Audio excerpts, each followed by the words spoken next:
నాగశ్రీ గారు తెలివిగా ఒక పని చేయొచ్చు. ఏంటంటారు? దసరా వరకే ఆఫర్ ఉంది. దీపావళి షాపింగ్ ఇప్పుడు చేసుకున్నారు అనుకోండి, మీ అమ్మాయికి కావాలన్నారు కదా, అవును కదా, పంపించేసుకోండి. మరి మీరు ఎలాగో 10% డిస్కౌంట్ కి ఒక మంచి గిఫ్ట్ ఐటమ్ కూడా ఇస్తారు కదా, ఇది చాలా బాగుంది.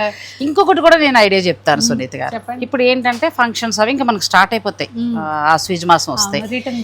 రిటర్న్ గిఫ్ట్స్ కొనుక్కునే వారికి కూడా చాలా ప్లస్ పాయింట్ అండి. మీరు ఒక 20,000 దాకా పర్చేజ్ చేశారనుకోండి, 2,000 మీకు 10% వస్తుంది. ఆ 2,000 క్యాష్ కాకుండా 2,000 వర్త్ చేసే, అది ఏదైనా కావచ్చు, ఎంటైర్ స్టోర్లో మీరు ఏదైనా తీసుకోవచ్చు. ఇలా చాలా బెనిఫిట్స్ ఉన్నాయి. సో జెన్యూన్ డిస్కౌంట్ మనకి సునీత డెకార్లో ఏంటంటే మనకి దీపావళికి సంబంధించి దీపాలు వచ్చేసాయి, అన్ని ముందు నుంచే ఉంటాయండి. స్టాక్ అయితే ప్రిపేర్డ్గా లేవనుకోండి, ఇంకా అప్పుడు బిస్కెట్ అయిపోద్ది అసలు.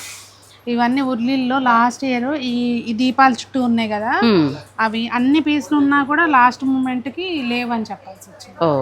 అట్లా ఉంటుంది. కానీ ఇప్పుడు దసరా వరకు మీరు మంచి ఆఫర్ ఇస్తున్నారు కాబట్టి ఇప్పుడు షాపింగ్ చేసుకుంటే మీకు చక్కగా 10% కూడా ఐటమ్ అయినా తీసుకుని పెట్టుకుంటే ఏం పుచ్చిపోయాయి కాదు. అదే కదా, అవుట్ ఆఫ్ ఫ్యాషన్ అయిపోతాయి.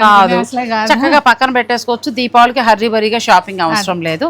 సో ఎంటైర్ స్టోర్ మీద ఒక్క పూలదండలు ఇవి మాత్రం రావు కాబట్టి వాటి మీద డిస్కౌంట్ లేదు. మిగిలిన ఎంటైర్ బ్రాస్ ఏదైనా తీసుకోండి, 10% డిస్కౌంట్ ఉంటుంది. ఆ క్యాష్ ప్రైస్ మనకు వద్దు, క్యాష్ వెనక్కొద్దు, దాని బదులు గిఫ్ట్ ఐటమే తీసుకుందాం. చాలా జెన్యూన్ ఆఫర్ అండి. క్యాష్ వద్దు, గిఫ్ట్ ముద్దు. బాగుంది కదా, బాగుంది కదా. అందులో సునీత డెకార్స్ వారు వారి క్లయింట్స్కి వాళ్ళు ఇస్తున్న ప్రోత్సాహానికి ఫస్ట్ టైం ఇస్తున్న స్పెషల్ డిస్కౌంట్ అండి. అందరికీ నచ్చింది, మీకు కూడా నచ్చుతుంది.